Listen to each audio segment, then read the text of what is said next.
Hey everyone, this is Andy Hall. You are watching the Disappointed Cat Morning Show.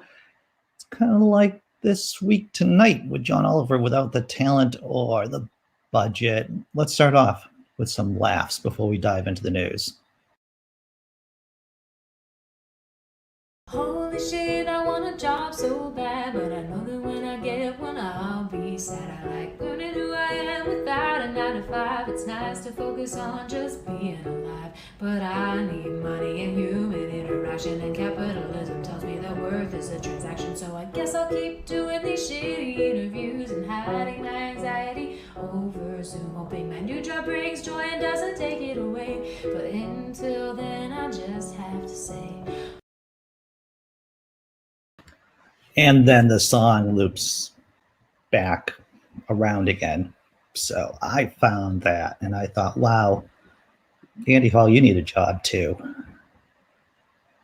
Maybe I am. Maybe I am, Brainbug. Good to see you, sir. Good to see you. Good to see you, Simply Secular, Tobin, everyone in the chat. Everyone in the chat. It's going to be, what are we going over today for the news? And I'm sure you're interested here. We're going to talk about Marjorie Taylor Greene. We're going to have to. I mentioned it yesterday during the 3 o'clock show, but we'll go over it today too. Virginia, it's good news out of Virginia.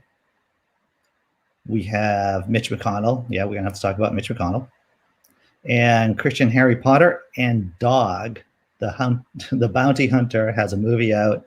I didn't realize he had a movie out. Somehow I found out that Dog, the Bounty Hunter, has a faith-based movie out. And I'm going to show you the trailer.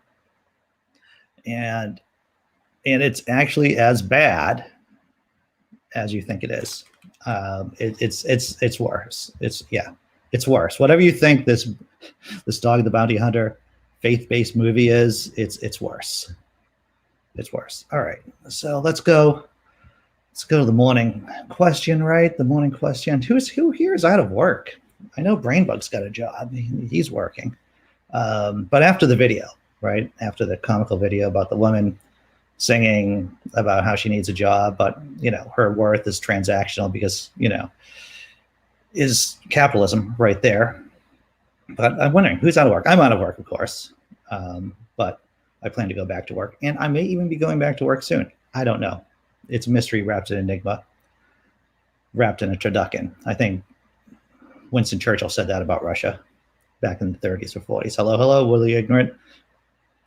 Simply Secular says, I'm only picking up part-time here and there. Yep. Well, at least you're picking up some part-time work. I actually found this interesting. Well, I saw an ad for an interesting app about being able, it connects you directly with people who are looking for help in their home. And as many of you know, I have been helping people. I work with a disability, with the elderly, people with brain injuries for years. And so I'm thinking if I sign on to this app, then I could work somewhere close by, maybe cobble together a couple of families, a couple of people in need, help them out, get paid a couple of shekels, a couple of dollars, a couple of pennies, and that could help keep the ship of Andy afloat. That's what I'm thinking about. I don't. Oh, and of course I do this in the blog. So there is working involved, but not a lot of. See, that's the problem. There's work, and I love doing this. I like doing this. I'm passionate about this, but the money, as anyone who does YouTube or works online knows, that typically you get a lot of personal enjoyment, fulfillment, but not really a lot of financial reward. We don't do this because of financial reward. Good morning, Willie Ignorant. I don't technically don't have a job. That's interesting, Tobin. I'm not really sure what that means. Your position got eliminated when COVID hit. I'm sorry to hear that, Simply Secular. Sorry to hear that. All right. So, yeah. So, I thought it would be an apt question after that video. What are we going to go? Oh, we should do some memes, right? Are we going to do some memes? First, we get rid of the banner. That's good. And hey, everyone, if you're going to be online, I believe John Peterson is still doing a 10:30 to 11:30 show on Rage's channel. I think Rage is still taking a vacation. I'm not absolutely sure. But you can check out his show at 10:30. He's a pretty good guy. Arms for the poor, arms for the poor. I don't need no arms. I have 2 arms. Oh, that was bad. That wasn't that inappropriate. Inappropriate. All right. So first, this is from Christopher Hitchens, of course. Christopher Hitchens on libertarians. I have always found it quaint and rather touching that there is a movement in the U.S. that thinks Americans are not yet selfish enough. Good morning, Jess M. It's good to see you. You're only here for the banter and the memes. Very good. Well, I'll try to level up my banter game. Really ignorant. That's what I'll try to do. Christopher Hitchens, yeah. As many of you know, I was a big L libertarian years ago. And I went to one of the national conventions over in Anaheim, California. This has to be maybe 20 years ago. And it's an interesting assortment of people who are big L libertarians who take the time to go to the Libertarian Convention.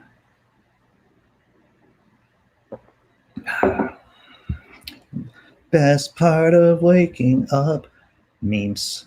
Second meme. Release the meme.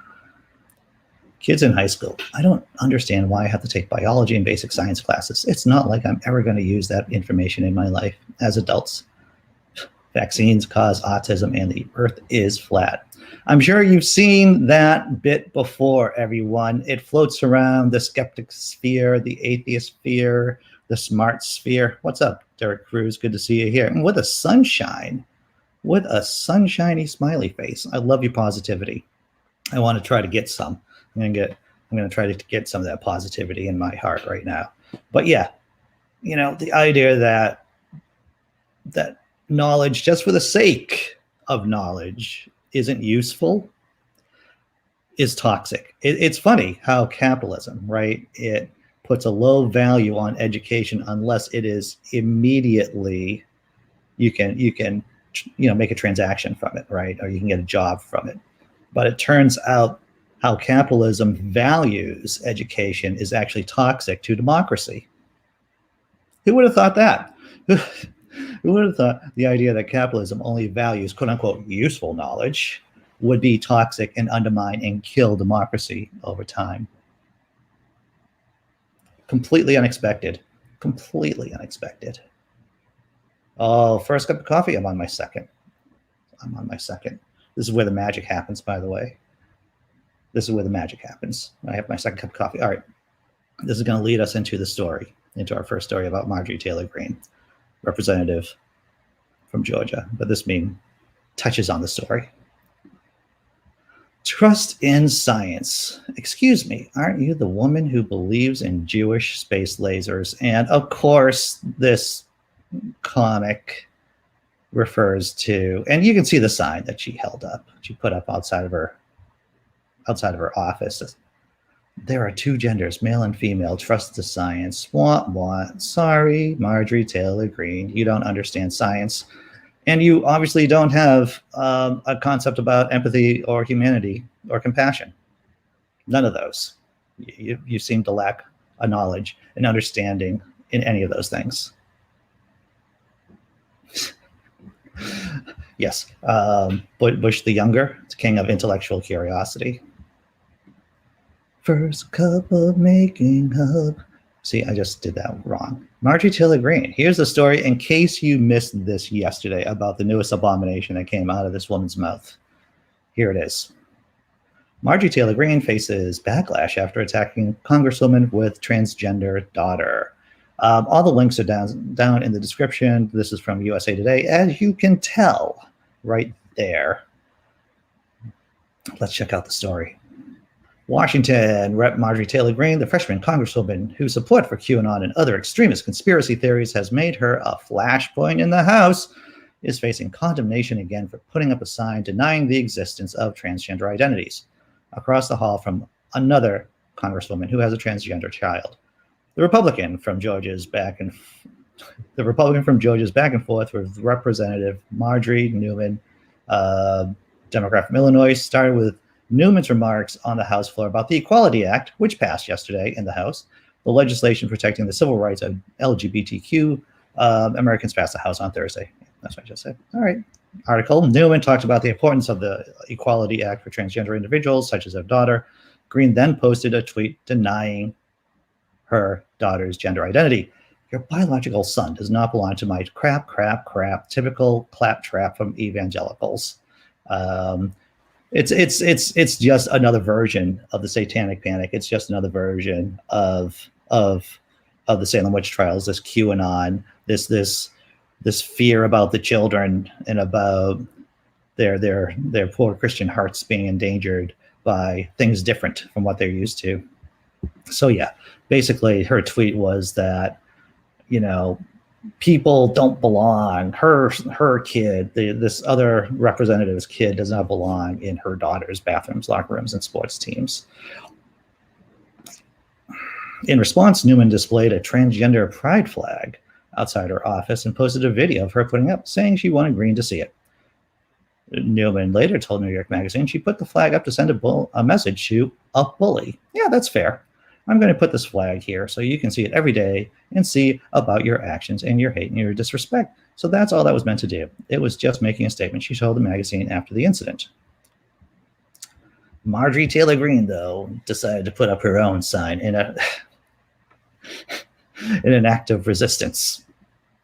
Greene, who was removed from her committee assignments in the House over her statements and social media posts supporting false conspiracies, then put up her sign, which reads, "There are two genders, male and female. Trust the science." All right. Let's talk about science for a minute, and let's talk about gender identities in animals, which is a thing. I'm going to show you a clip, a quick 60-second clip from Professor Nathan Lentz. He was on this show. He was on the channel, I don't know, maybe a year ago, talking about a variety of things: evolution, human traits, vestigial organs and the such. And we touched on gender identity and how different animals do have different genders. And let's take a look at the clip.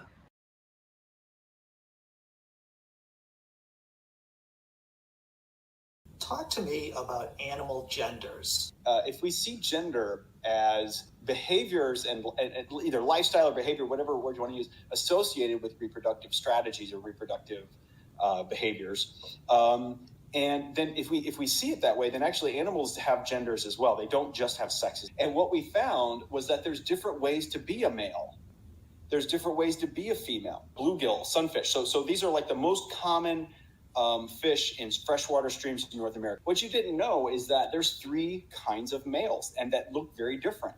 There's the big, dark-colored males. Then you have cooperator males, whose job is really not so much having anything to do with attracting females, but in helping bigger males attract females. And then you have the very smallest males. Their whole strategy is not to build a nest, not to attract a female, just to try to swim in at the right moment and squirt their sperm over the eggs. That was Professor Nathan Lentz talking about different genders in animals. As we all know, there is this talking point amongst many evangelicals that say that homosexuality isn't natural, when of course many animals express homosexuality. And it's the same thing for gender too. And so when the woman who believes in Jewish space lasers here talks about science, maybe she doesn't know what she's talking about. Just maybe she doesn't know what she's talking about. All right.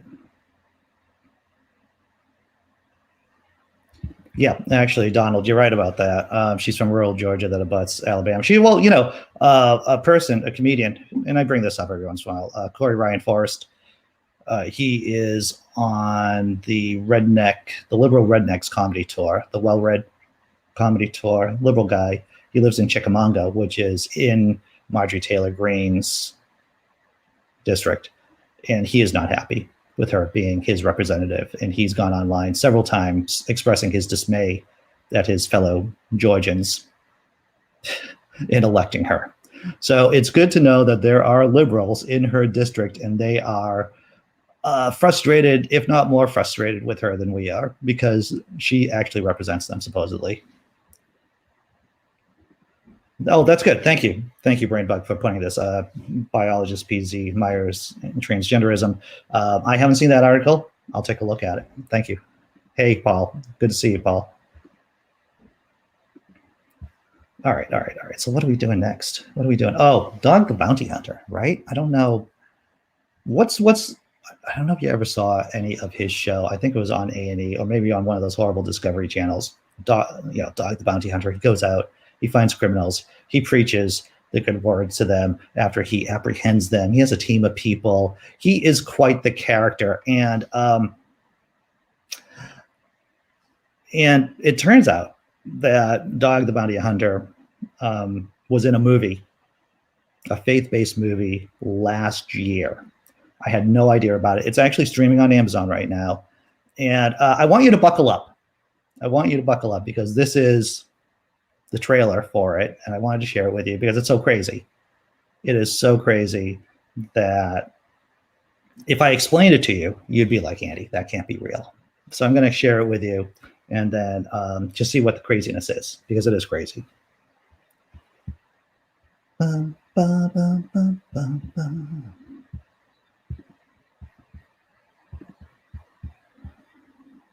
Come on. I'm not sure how anyone can deny there's a God. Nature is this beautiful. Oh, David, look. What? Oh, wow. Your wife told me that you're trying to write your own TV show. You're not feeling me right now. I look terrible. What if it's a little boy? No, that's Teddy's baby girl. No doubt about it. Unfortunately, I have some difficult news. God gave me a miracle. And I met you.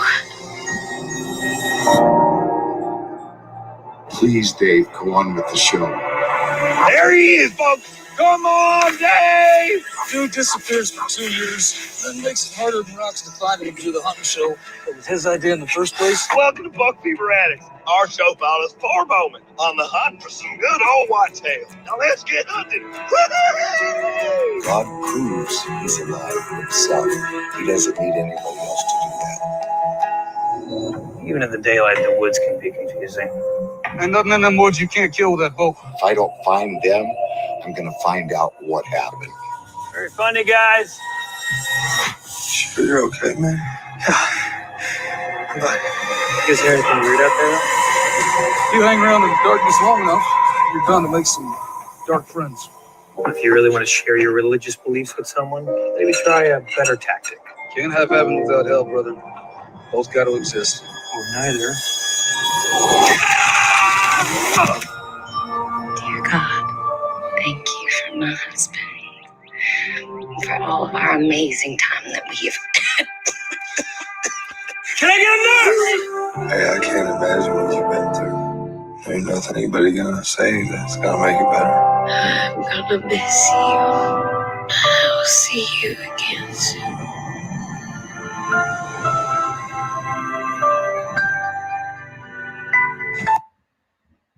Wow. How about that? How about that? It's just it's just like Blair Witch, but they replaced the witch with Jesus. Indeed. There was this awesome review on Amazon about the movie. I'm going to share that with you guys too right now. It's crazy. It's like, wow. This is a beautiful review. No, absolutely no all day. Actually, physically painful to watch. No story, no conclusion, no meaningful dialogue, bad special effects. Just grateful it was only an hour and 23 minutes long. Any longer, and I would have gouged my eyes out. Chapman really needs to retire his boots and go live quietly somewhere. Also, he needs to stop dressing like he's one of the village people. I tried to go on. I went on Rotten Tomatoes, but there's nothing about this movie on Rotten Tomatoes. Nothing about this movie on Rotten Tomatoes. And I could only look at the Amazon page and to get a flavor about how bad it is. And I believe it is exactly as bad as that trailer shows it to be. Blair Witch, but they got rid of the witch and put in Jesus. Oh, Donald. Oh, I don't know. You can't make me responsible in case you do have to gouge your eyes out while watching this particular flick. You can't blame it on me. I don't want to be the one that responsible for you, doing that due to the movie. Wow, I'm just so confused. Well, you see, I think the trailer speaks for itself, and it speaks gibberish. That's what it does. Whatever gibberish I'm about to say would just cloud the gibberish even more. But yeah, that was just. I saw it and it's like, wow, I have to share that. It's so nutty, and it's something that came out, and I didn't even know it came out. It came out like in October last year. Good morning, Rages. See, I want to call you Rages since you were calling peoples. I wanted to say, Rages, hope you're doing well, Mr. Rage. All right, so we talked about Marjorie Taylor Greene. We talked about Dog the Bounty Hunter's faith-based movie. Painful trailer, just a painful trailer. That's all it is. Are we going to talk about Virginia? We're going to talk about some good news, believe it or not. We're going to talk about some good news, something to make you feel good inside. And it's about Virginia. Now, as many of you know, in the last election cycle, the people of Virginia, due to a ballot initiative question, they voted to have a nonpartisan group oversee redistricting within the state. Because, of course, gerrymandering, it's a problem throughout the country. So that's a good thing that happened to Virginia. And now we have even more good news coming out of Virginia. Let's take a look at what's in Virginia. Virginia is poised to approve its own Voting Rights Act. This is important. And most of you know that the Voting Rights Act, the Federal Voting Rights Act, was gutted a few years ago, and that has had consequences. What kind of consequences has the gutting of the Federal Voting Rights Act by the Supreme Court of the United States? What kind of effects has it had? Good question. I'm glad you all asked. Let's take a look at the effects of gutting the Federal Voting Rights Act here in the States. The Supreme Court ruling cleared the way for election law changes across the South. Republican-led legislatures rushed to pass voter restrictions that no longer required federal approval. States purged voter rolls, added photo ID requirements, and cut nearly 1,700 polling locations per one tally. Many states have sought to double down on restricted voting rules in the aftermath of the November 2020 election because Republicans don't like democracy and don't like black and brown people voting. That's basically what it is. So Virginia decided to protect its process, its democratic process, via the state legislature and making state laws. Well, let's take a look at the story.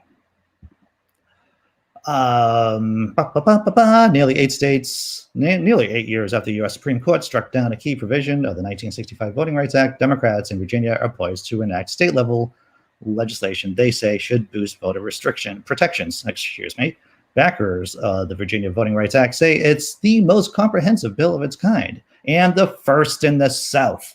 The legislation cleared a final vote on Thursday and now goes to Democrat Governor Ralph Northam. I'm going to pronounce it Northam.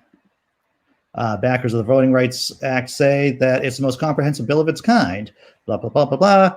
And as we've seen on other issues, we can't rely on the Supreme Court or on the federal level always. And so the states have to protect themselves, said Democratic State Delegate Sia Price, one of the sponsors of the legislation. There's something called defense in depth, right? Where you have different lines of defense. So if one line is destroyed, that you have another line of defense. And this is the idea about building up institutions within the country, on the local, on the state, and on the federal level, so that if something goes wrong, let's say we have some kind of crazy reality show host be in control of the country for 4 years and puts up all kinds of fascist judges on the bench, that even though the federal government goes insane for who knows how long, at least there are protections on the state level, right? So this is a defense in depth, which Democrats should be doing. Even if you're in a safe blue state, there should be these kind of protections. Let's see, what else can we say about this particular story? It would require local election officials to get public feedback or permission from Virginia's Attorney General before they change voting rules. Voters or the attorney general could sue if they believe the change disproportionately affects a voter based on its race or color or membership in a language minority group.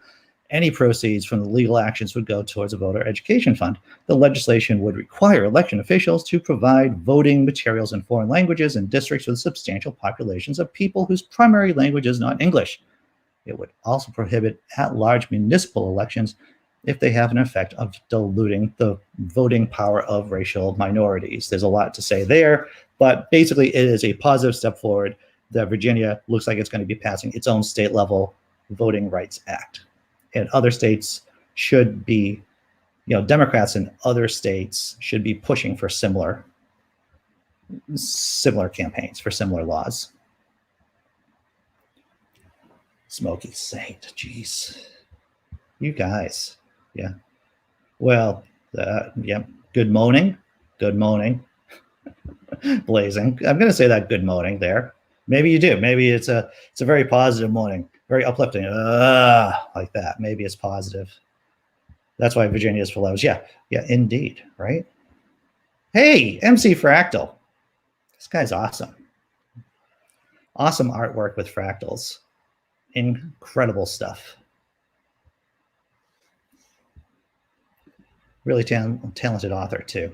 All right. So that's Virginia. Virginia is doing well.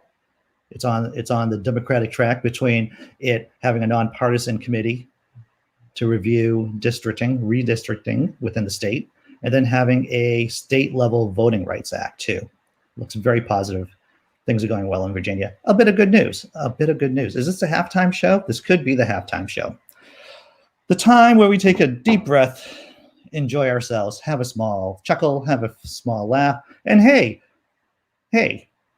I should say that we should identify with the show being brought to you by our sponsors, which is, of course, our lovely patrons. Thank you, lovely patrons, for supporting the show, throwing a couple of pennies in the pocket, or more than pennies, actually.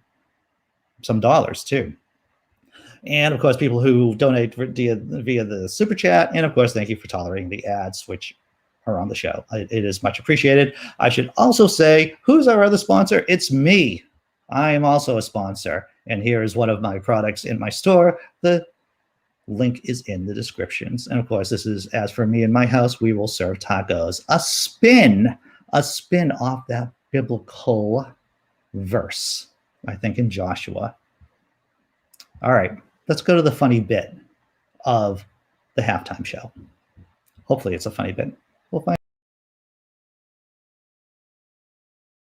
I'm having an existential crisis.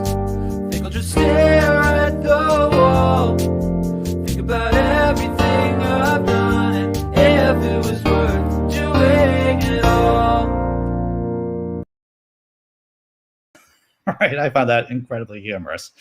Dude in the shower. And it also ends up on an upswing, right? It ends up with 2 thumbs up. How is that not positive? How does that not put sunshine, happiness, puppy dogs, and glitter in your soul, in your fictitious soul? I don't know. I don't know how it can't. All right. Oh, hey.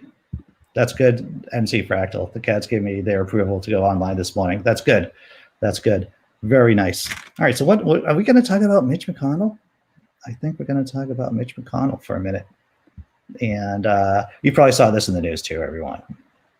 Mitch McConnell, the man who basically says, yes, Donald J. Trump was responsible for inciting the riot. However, McConnell says he'll absolutely support Trump in 2024 if he's the GOP nominee.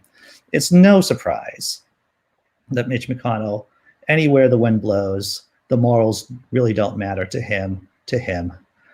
And if Trump is going to be the nominee in 2024, which is highly likely, to tell you the truth, unless something happens to Donald J. Trump, like maybe a heart attack or an aneurysm or something like that. We can all hope, right?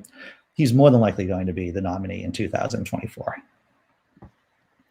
Senator Minority Leader Mitch McConnell said Thursday he would absolutely support former President Donald Trump if he became the GOP presidential nominee in 2024, a notable commitment following his recent blistering critiques of the former president, while McConnell maintained that the 2024 presidential election cycle would be a wide open race when pressed by Fox News, Brett Baer, about supporting Trump. If he captured the Republican nomination McConnell offered, the nomination of the party, absolutely, because you got to support the party even when the party has been,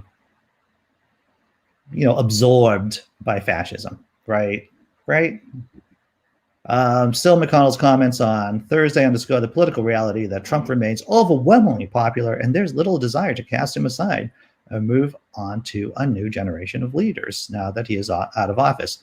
Even Republicans who most frequently resisted and condemned Trump, including the party's 2012 presidential nominee, Utah Senator Mitt Romney, acknowledge that he remains the GOP's center of gravity, positioned to remain the party's standard bearer if he decides to run for president again in 2024. I'm pretty sure he'll win the nomination, Romney said. You can just hear the sigh coming out of Mitt Romney's voice. Yeah, he'll probably win, Romney said Tuesday in an interview with the New York Times. I look at the polls, and the polls show that among the names being floated by potential contenders at 2024, if you put President Trump in there among Republicans, he wins in a landslide.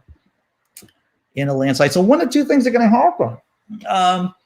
Trump is either going to destroy the Republican Party on a national level, or he's going to go into office again and do the exact same crap that he did before. This time, he'll just be meaner, angrier, and more aggressive.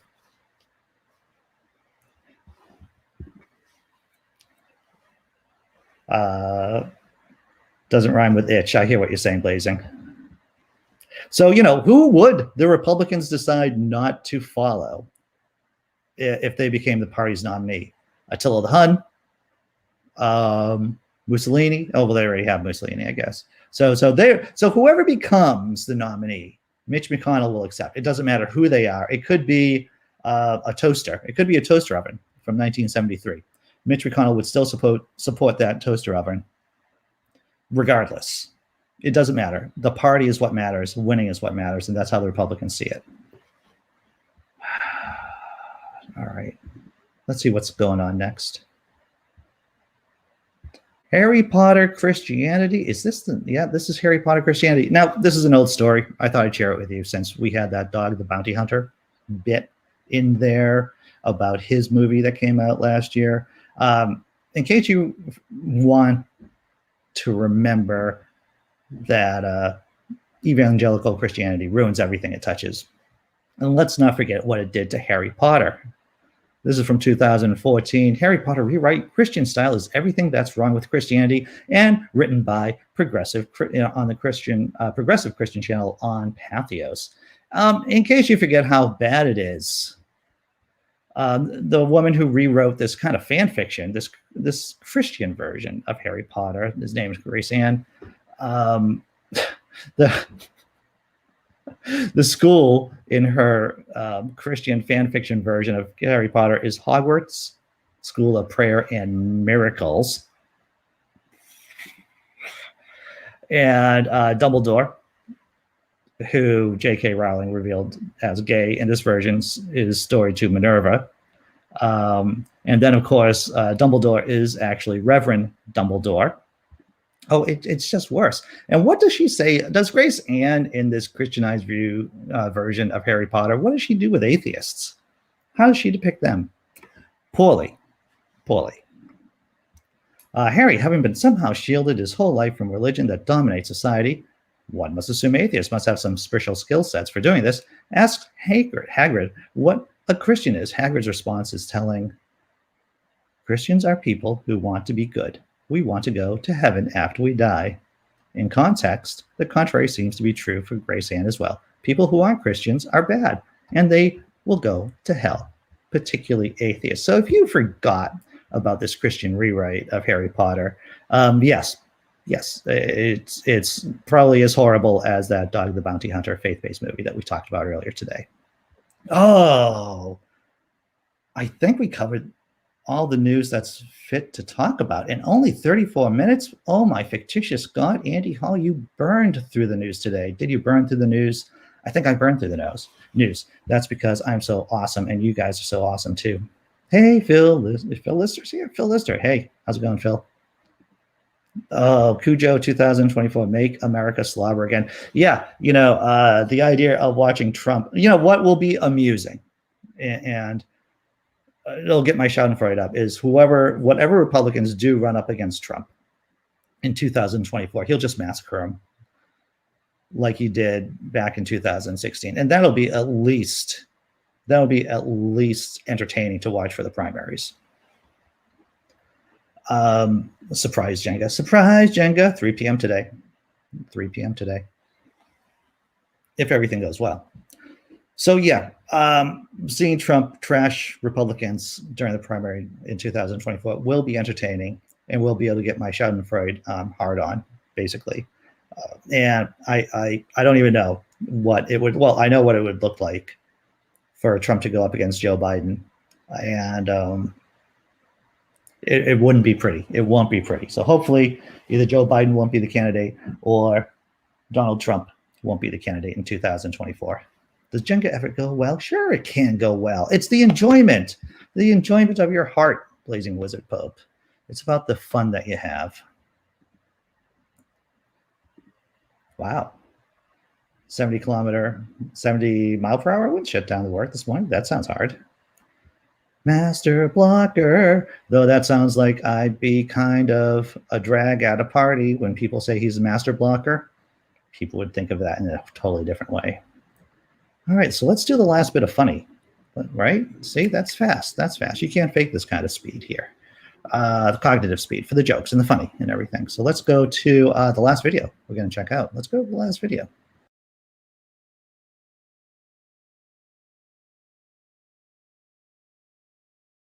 You're a teacher. What about you? You sell rice? What? I'm guessing that wasn't your dream. I'm guessing you weren't like 11, like, you know what I want to be when I grow up. I'm guessing you didn't come into career day with a box of instant rice. I'm just picturing you like opening a briefcase and it's all rice. We got white, we got brown. We got cauliflower, that's new.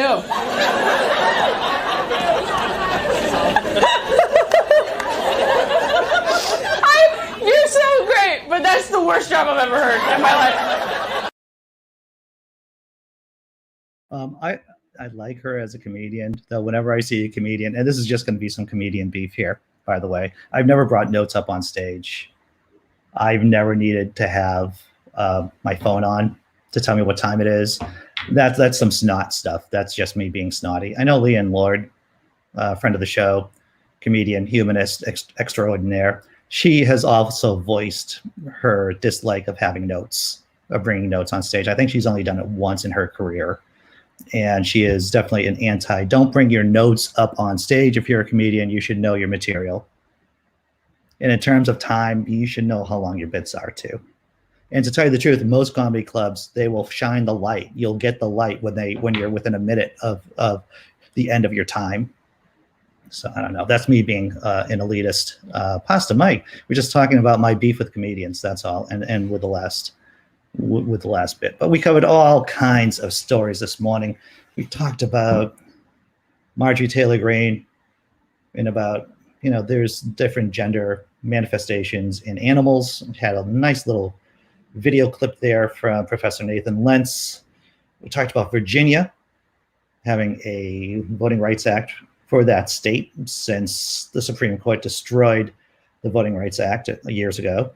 Mitch McConnell doesn't care. He doesn't care who gets the nomination in 2024. It could be Trump, but it could be a toaster oven.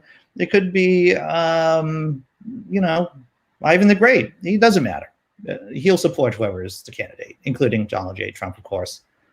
Harry Potter, Christian Harry Potter, that's a blast from the past. Christian Harry Potter, it's real. It's a real thing. And we talked about that lovely movie from Dog the Bounty Hunter. There's actually a link to the YouTube trailer in the description below. It is the good old Commonwealth. That's right.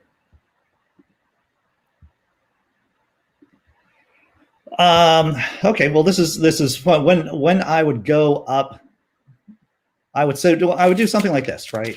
So when I would do like 5 minutes, if I knew I had 5 minutes, I'd write out basically a set list here, and then it would just be the something bit. So I would open up with, let's say, the adoption joke, right? And I know the adoption joke. I know how long the adoption joke works. Let's say I would do another story about who's my favorite kid. So I would just write down kid, for an example. And so I would and then I would practice just to go over the material to make sure I know what I'm talking about and to figure out that it really is 5 minutes or 10 minutes. Like my entire story about about that racist incident at my kid's bus stop. I know that's 8 minutes long.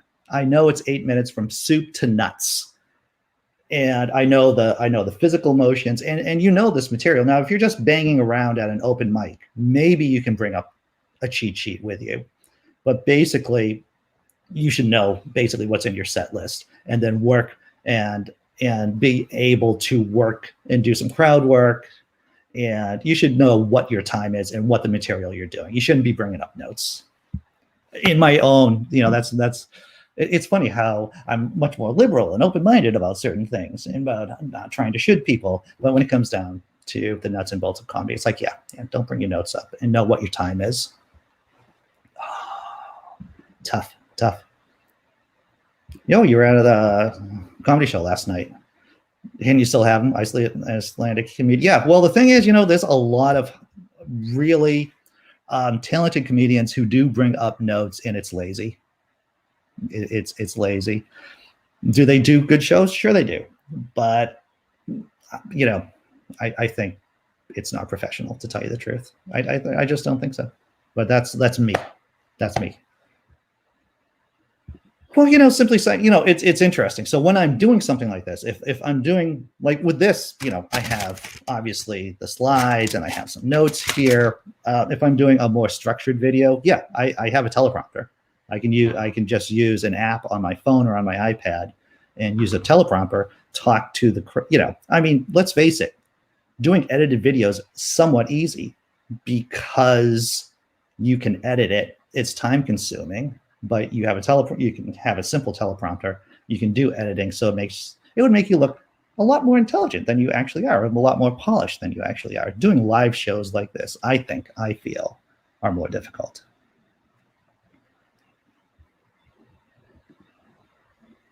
The good Commonwealth. Yeah, got a lot of good things happening in Virginia right now.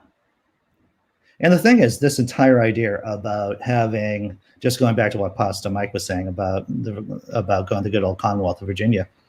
The thing is about this nonpartisan districting law that they passed was a complete ballot initiative that was put on by citizens. And anyone can start a ballot initiative if you are willing to put the time and effort into it and get the organizations behind you. Have you seen? Yeah. Have you been following? I follow Steve. I haven't seen that yet. He bought a church in Detroit and turning it into a comedy club. Some of those churches that have been abandoned are beautiful. They are beautiful structures. And if he's making it into a comedy club, that would be fantastic. Funny thing about comedy club, for most of you who already know this, the comedy clubs do not, their main economic driver, the main business comedy clubs are not comedy. They get most of their money not from ticket sales, but from drinks. That's why there's a 2-drink minimum, for example, for a lot of comedy clubs.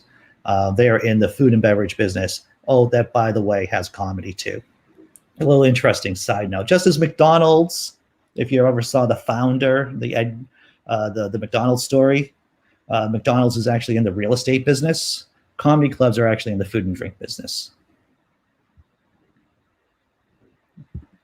MC Fractal, one tool I use for memorizing materials is just to do a bullet summary of the material. Use a memory palace to retain. Oh, a little Sherlock Holmes action going on there, MC Fractal. I see what you're doing, right? A memory palace, yeah. Yeah, you gotta be somewhat good at dealing with hecklers, right? That's why, what she was doing, the comedian that we just saw, she was doing crowd work, and being able to do crowd work allows you to be able to deal with hecklers and to pivot easily. I have to tell you, one of the main skills that I've been working on doing this show and doing the Jenga show and going on other people's shows is just, doing crowd work, interacting with you guys, everyone here in the chat. This is a form of crowd work. Well, being in the Northeast here, there's a lot of carpenter Gothic churches, which are beautiful. So, they're wooden churches, of course, but they have this carpenter Gothic vibe, these Gothic windows and spires. Some of them are really beautiful. And also we have some Richardson, Romanesque, a lot of Romanesque kind of cathedrals and buildings here that the architect Richardson, Philip Richardson, I forget his first name, but there are a lot of those here in this area in the country too. And of course, due to the Catholic Church sex scandal crisis from years ago, a fair number of churches in this area, in the greater Boston area, have been turned into condominiums, and those I'm sure are beautiful too. But yeah, that's a dream. To tell you the truth, that's a dream of mine, is to buy one of these small chapels, maybe up in Vermont or somewhere, and turn that into some kind of stinking hippie art commune or something like that. Right? That would be nice. Spotlight, God equal, yeah, imaginary God. Spotlight was, if you haven't seen Spotlight, I saw it when it first came out in the movie theaters. It is so worth going out and seeing. It is really a story of how the press, the Boston Globe, was responsible for bringing the Catholic Church scandal, sex scandal, out into the public. Yeah, and that was by the Spotlight group that did in-depth journalism for the Globe.